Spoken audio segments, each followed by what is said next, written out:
മുതിർന്ന ശിവസേന നേതാവും മഹാരാഷ്ട്ര മുൻ മുഖ്യമന്ത്രിയും ലോക്സഭാ സ്പീക്കറുമായിരുന്ന മനോഹർ ജോഷി അന്തരിച്ചു. 86 വയസ്സായിരുന്നു. RSSലൂടെ പൊതുപ്രവർത്തന രംഗത്തെത്തിയ മനോഹർ ജോഷി പിന്നീട് ബാൽ താക്കറെക്കൊപ്പം ശിവസേനയുടെ നേതൃനിരയിൽ എത്തുകയായിരുന്നു. ഇവരുമായി എസ് നന്ദഗോപൻ ചേരുകയാണ്. നന്ദൻ, എപ്പോഴായിരുന്നു മരണം സംഭവിച്ചത്? മറ്റു വിവരങ്ങൾ കൂടി. സുരേഷ്, ഇന്നലെ രാത്രിയിലായിരുന്നു മനോഹർ ജോഷിയുടെ മരണം സ്ഥിരീകരിച്ചത്.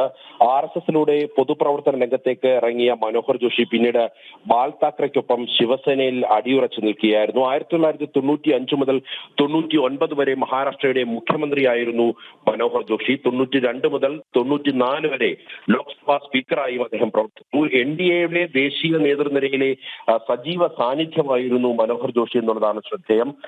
NDAക്കൊപ്പം അദ്ദേഹം നിന്നപ്പോൾ അടിയുറച്ച നിലപാടുകൾ അദ്ദേഹത്തിന്റെ ഭാഗത്തു നിന്നും ഉണ്ടായത് ഏറെ ശ്രദ്ധേയമാണ്. മാത്രമല്ല, അദ്ദേഹത്തിന്റെ ലോക്സഭാ സ്പീക്കറായിട്ടുള്ള പ്രവർത്തനങ്ങൾ അത് ചരിത്രത്തിന്റെ ഭാഗമായിട്ടുണ്ട്. പല റൂളിങ്ങുകളും അതേപോലെ തന്നെ സഭയുടെ അച്ചടക്കത്തോടുകൂടിയുള്ള പ്രവർത്തനങ്ങൾ അല്ലെങ്കിൽ അതിന് നേതൃത്വം കൊടുക്കുവാൻ മനോഹർ ജോഷിക്ക് സാധിച്ചിരുന്നു എന്നുള്ളതാണ് ഏറ്റവും എടുത്തു പറയേണ്ടത്.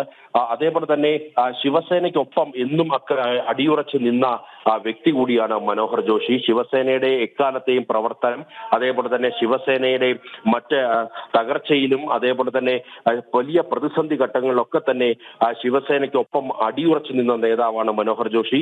അദ്ദേഹത്തിന്റെ വിയോഗം മഹാരാഷ്ട്രയെ സംബന്ധിച്ചിടത്തോളം തീരാ നഷ്ടമാണ്. വലിയ ജനപിന്തുണയുള്ള നേതാവായിരുന്നു, ജനസമ്മതനായിരുന്നു മനോഹർ ജോഷി. അദ്ദേഹത്തിന്റെ അന്ത്യകർമ്മങ്ങൾ, മറ്റ് സംസ്കാര ചടങ്ങുകളടക്കം പിന്നീട് നടക്കുമെന്നാണ് അറിയിച്ചിട്ടുള്ളത്. ഡൽഹിയിൽ നിന്നും നന്ദഗോപനാണ് വിശദാംശങ്ങൾ നൽകിയത്.